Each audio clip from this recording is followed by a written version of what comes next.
और सबसे माफी मांगते हुए उठ जाओ, ठीक है।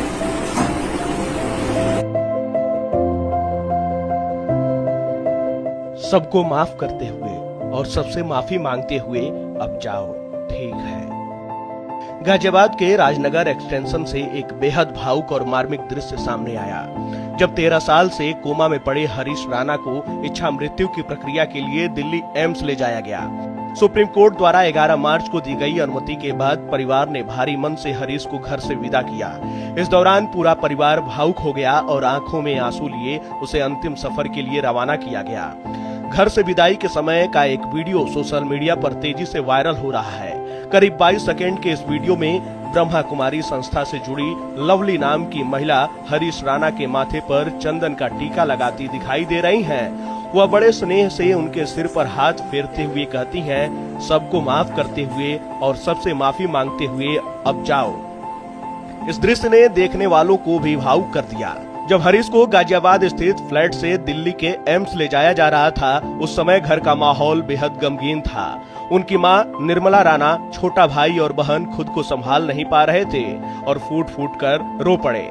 पिता अशोक राणा ने भी भारी मन से कहा कि उन्होंने न चाहते हुए भी यह कठिन फैसला लिया है। उन्होंने परिवार, रिश्तेदारों, डॉक्टरों और कोर्ट में उनका साथ देने वाले वकीलों का आभार जताया। पिता ने कहा, हम सभी से माफी मांगते हैं। ऊपर वाले ने जो दिखाया वही हमें स्वीकार करना पड़ा। हम बस यही चाहते हैं कि हमारा बेटा जहां भी रहे शांति से रहे। परिवार ने हरीश को घर से एम्स ले जाने की पूरी प्रक्रिया को गोपनीय रखा। पड़ोसियों और सोसाइटी के लोगों को इसकी भनक तक नहीं लगी। परिवार के करीबी लोगों के अनुसार हरीश को प्राइवेट गाड़ी से सीधे दिल्ली एम्स ले जाया गया। सुप्रीम कोर्ट के फैसले के अनुसार अब एम्स में सम्मानजनक तरीके से उनकी जीवन समाप्ति की प्रक्रिया पूरी की जाएगी। डॉक्टरों की निगरानी में उन्हें धीरे धीरे लाइफ सपोर्ट सिस्टम से अलग किया जाएगा। राणा परिवार ब्रह्मा कुमारी संस्था से जुड़ा हुआ है। परिवार का कहना है कि उन्होंने अपनी पीड़ा ब्रह्मा कुमारी बहन लवली से साझा की थी, जिन्होंने उन्हें कानूनी मदद दिलाने के लिए वकील भेजा।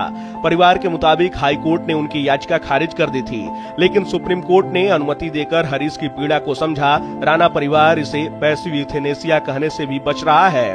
उनका कहना है कि वे अपने बेटे को भगवान की गोद में सौंप रहे हैं। परिवार का कहना है कि एम्स के डॉक्टर कोई घातक इंजेक्शन नहीं देंगे, बल्कि धीरे धीरे फूड पाइप हटाकर प्राकृतिक तरीके से जीवन समाप्त होने की प्रक्रिया होने देंगे। इस दौरान वे हरीश को पानी देते रहेंगे, ठीक वैसे जैसे कोई व्रत के दौरान करता है। हरीश की मां निर्मला राणा का दर्द शब्दों में बयां करना मुश्किल है। बेटे की हालत याद करते हुए वह बार बार भावुक हो जाती हैं। उन्होंने कहा कि कोई भी माँ बाप अपने बच्चे को ऐसी हालत में नहीं देखना चाहता। उन्होंने बताया कि पिछले 13 साल से वह रोज बेटे की मालिश करती थी और उससे घर की बातें करती थी। कभी कभी उन्हें लगता था कि शायद हरीश सब सुन रहा है। माँ ने कहा, कभी वह उबासी लेता, कभी छींक आती या आंखों के आसपास हलचल होती तो हमें उसी से सुकून मिलता था कि वह जिंदा है। हरीश राणा का जन्म दिल्ली में हुआ था और वह चंडीगढ़ की पंजाब यूनिवर्सिटी से बीटेक कर रहे थे। साल 2013 में आखिरी सेमेस्टर की पढ़ाई के दौरान वह हॉस्टल की 4थी मंजिल से गिर गए थे। इस हादसे के बाद उनके पूरे शरीर में लकवा मार गया और वह कोमा में चले गए। डॉक्टरों के मुताबिक हरीश क्वाड्रिप्लेजिया नाम की गंभीर स्थिति से पीड़ित है, जिसमें मरीज का पूरा शरीर काम करना बंद कर देता है और वह पूरी तरह वेंटिलेटर व फीडिंग ट्यूब पर निर्भर हो जाता है। लगातार 13 साल तक बिस्तर पर पड़े रहने के कारण उनके शरीर में गहरे ब्लड सोर्स भी हो गए थे और समय के साथ उनकी हालत लगातार बिगड़ती जा रही थी। राणा परिवार का कहना है कि बेटे की हालत देखना उनके लिए मानसिक रूप से बेहद कठिन हो गया था। वह न बोल सकते थे, न दर्द बता सकते थे और न ही किसी चीज का एहसास कर पा रहे थे। अब सुप्रीम कोर्ट की अनुमति के बाद हरीश को दिल्ली एम्स में डॉक्टरों की निगरानी में जीवन से सम्मानजनक विदाई देने की प्रक्रिया पूरी की जाएगी। वहीं यह घटना न सिर्फ एक परिवार के दर्द की कहानी है, बल्कि यह भी दिखाती है कि लंबे समय तक असहनीय स्थिति में पड़े मरीजों और उनके परिवारों के सामने कितने कठिन फैसले खड़े हो जाते हैं।